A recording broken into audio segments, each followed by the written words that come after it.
Nancy's nipping, Chuck's still crying. Maxine's mad and Tim's tamping, trying. Kamala's cackling, Joe's lost his wits. Welcome to Creator Warp's greatest hits. Well, friends, the Supreme Court put out a ruling today saying the president can't swing a hammer on global tariffs without a Mother May-I from Congress. Roberts penned the thing, but our boys Thomas, Alito, and Kavanaugh stood their ground and dissented like absolute patriots. Now, don't let those talking heads on the news get you twisted. They're acting like the whole America First movement just hit a brick wall, which is a load of BS. This is merely a little paperwork issue, not a surrender. Here's the real dirt they won't tell you. The major tariffs, those Section 232 tariffs on steel and aluminum, they're still there. The Section 301 tariffs that hit China, untouched. And as far as all the other tariffs, the fight moves on. The White House isn't given an inch, and as a matter of fact, Trump's already got a backup plan. Check this out.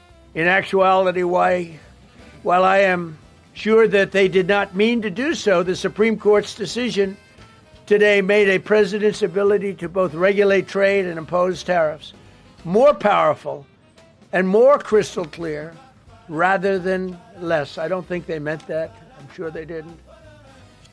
Therefore, effective immediately, all national security tariffs under Section 232 and existing Section 301 tariffs, they're existing, they're there, remain in place, fully in place, and in full force and effect.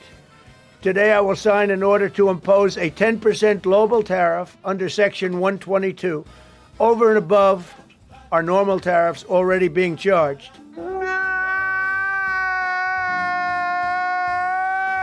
And of course, they're all going to be talking about having to pay back $175 billion in collected tariffs. Well, they're dreaming. The Supreme Court didn't order a single dime to be sent back today. Any company that wants their money back is going to have to fight for it in the lower courts, one by one, through a legal mess that could take years. But hey, if the left wants to talk about respecting the courts, let's look at their star player. Here's AOC, plain as day, telling the White House to just ignore a judge's order. No backup plan, no legal pivot, just flat-out lawlessness. Which is that I believe that the Biden administration should ignore this ruling. I think that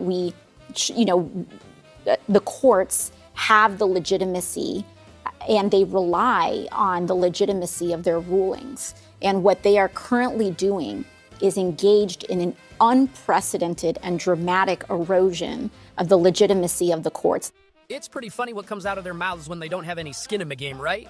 And here's the big guy himself. The Supreme Court told him no, and he did it anyways. Supreme Court blocked me from relieving student debt, but they didn't stop me.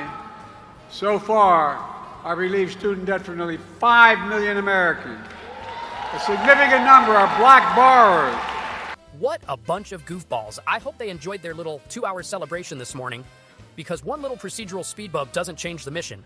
Because in this White House, we don't tuck tail and run, we just reload. Thanks for watching. Hit that like and subscribe to support our work, and have a great day.